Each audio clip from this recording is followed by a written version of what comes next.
Hi Year 4, it's Mrs. Collins here with Thursday's Reading Challenge. Are you ready to read along with me? I hope so. Today's text is called Waiting for Goldie. Can you spot the name of the author? Here it is, Susan Gates.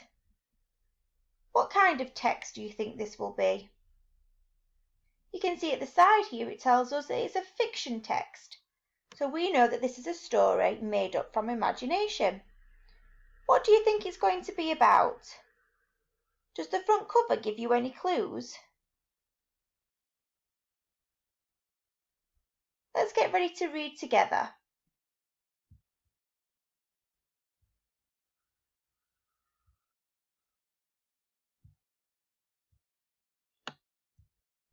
Chapter 1. Where is she? I've got an important job to do. I'm really nervous about it. It's a big responsibility. I'm in Grandad's garden, sitting outside his pigeon loft. I'm waiting for Goldie to come home. Goldie's proper name is Goldeneye. She's Grandad's champion racing pigeon. What's a pigeon? And what's a racing pigeon? Do you know? A pigeon is a type of bird. You can see some here in the background of the picture. And some people keep birds in cages like this, and they use them for racing. They train them up to race together. Let's move on to the next page. You're going to read along with me? Here we are. She's famous. She's won loads of cups.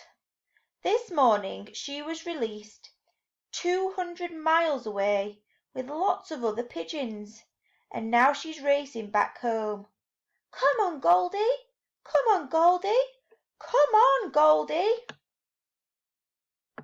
That's me calling Goldeneye back home, but I can't see her yet.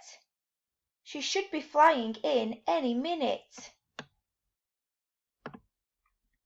I really want Goldie to win this race. I want to give Grandad some good news when I see him tonight in hospital. Fly outside, go on, get going. I'm letting the other pigeons out to welcome Goldie home. They swoop round and round the loft. Then they settle on the roof. My eyes search for the blue sky. Still no sign of Goldie. That's her! But it isn't. It's just a wild pigeon, not Grandad's champion racer.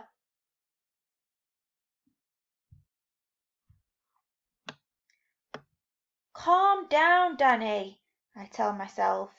That's what Grandad would have said. Calm down, Danny, calm down, son. But it's hard to be calm. This job is very important. I'll tell you why. Before a race, they put a rubber ring on every pigeon's leg. When Goldie comes back, I've got to catch her as soon as she lands.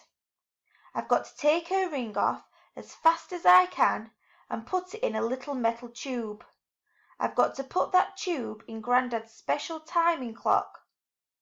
That records the time that Goldie finished the race. But I'll have to move like lightning. I can't waste a second. I've got to get that ring into the clock as quickly as I can. And you can see here the picture of what Danny's got to do.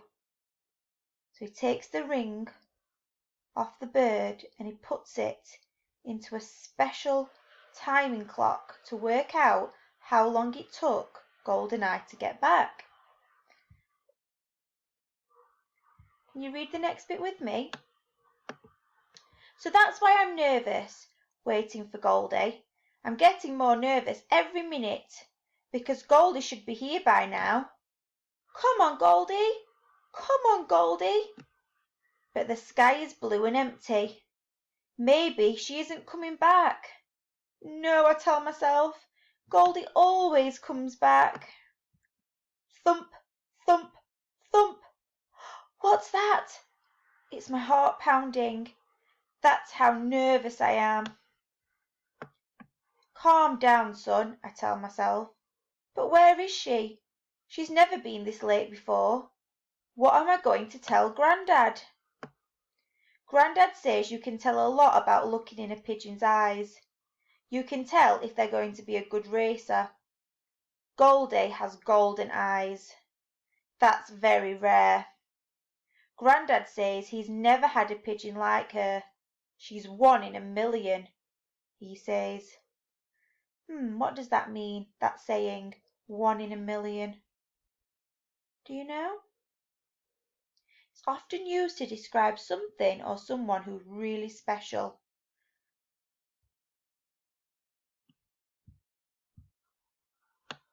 Can you read the next page with me? But she isn't coming home. Wait, there's a flutter in the sky. I look up. Is that you, Goldie? But it's only a crow. I'm giving up hope. But I wait until it's nearly dark. Then I lock the other pigeons in the loft and padlock the door.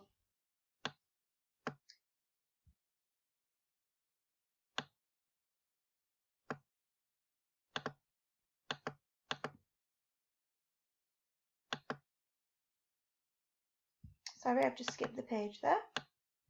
We're on this bit here. I've got to see Grandad tonight at the hospital. What am I going to tell him? Chapter 2. Read along with me. I haven't told Mum and Dad yet about Goldie being missing. They wouldn't understand. They're not interested in Grandad's pigeons. I've tried to get out of coming to see Grandad. I told Mum, I can't go to the hospital. I don't feel very well. But she said, come on, Danny, he'll be expecting you. He'll be really disappointed if you don't come to see him. So now we're walking into Grandad's ward. There are flowers everywhere, but it doesn't smell of flowers. It smells of disinfectant, and everyone's talking in whispers as if they're in church. Where's Grandad? I've just walked right past him. He's in a high white bed. He doesn't look like my Grandad because he's had a shave and he hasn't got on his scruffy old jumper. He's got a smart white and blue pyjamas on. Say hello to your Grandad, Danny, says Mum, pushing me towards the bed, but my words won't come out of my mouth. Why do you think Danny might be struggling to speak to Grandad? Seeing someone in hospital can sometimes be a shock or quite upsetting. It's sometimes hard to talk when we feel like that.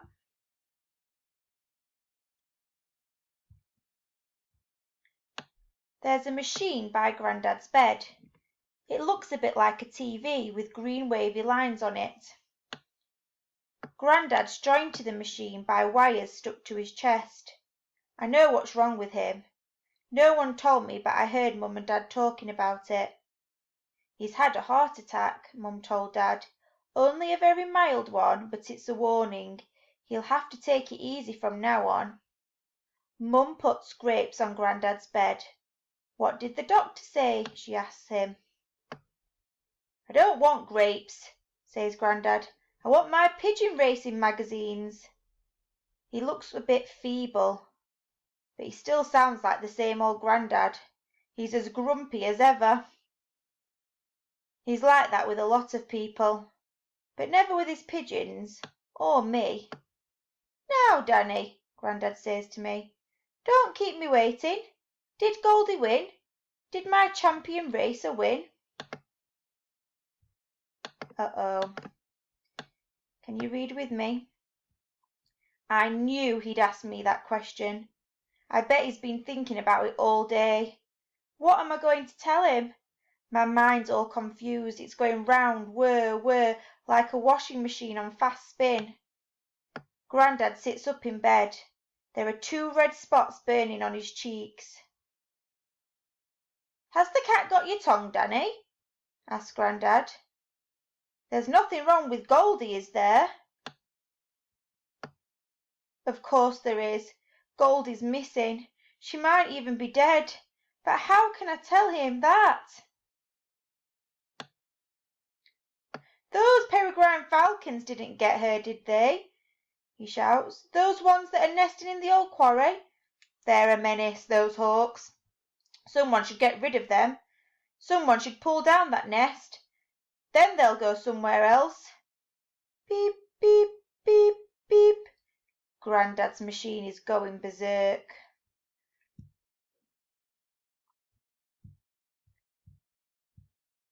The green wavy lines are going up and down like a stormy sea.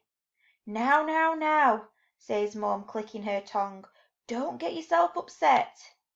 She looks angrily at me.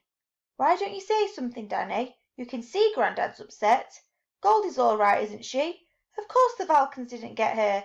Tell him Goldie's all right. I know I'm going to do it before I open my mouth. I know I'm going to tell Grandad a lie. Well, what else can I do? If I tell him the truth, he might get very poorly. He might even have another heart attack, and then it'll be all my fault. Goldie got home at 3 o'clock, I tell Grandad. My stomach's all scrunched up. I feel really scared because usually Grandad can tell when I'm lying. He looks into my eyes, just like he looks into the pigeon's eyes, and he says, You're lying to me, Danny. I can tell from your eyes. But this time he doesn't say it. He believes the lie. Nice timing, he says. I bet she won that race. Yes, I tell him. She probably did. I knew it, says Grandad, settling back on his pillows. I always knew she was a winner. You've really made me feel better, Danny. I want to get better and get out of this place and see my Goldie. You've given me something to look forward to. Oh dear. I'm going to stop the story there and read chapter 3 next time. What do you think about what Danny did? Did he do the right thing, telling his Grandad a lie? What would you have done in his position? In your learning packs, you'll find your reading challenge comprehension questions. Take them out of your pack, read them carefully, and answer the questions in your literacy home learning book. If you want to go back to certain pages in the text, you can just rewind this video. If you've got any questions, you can email me at our Year 4 email address. Have fun with your comprehension, and I'll see you next week for chapter 3. Bye for now.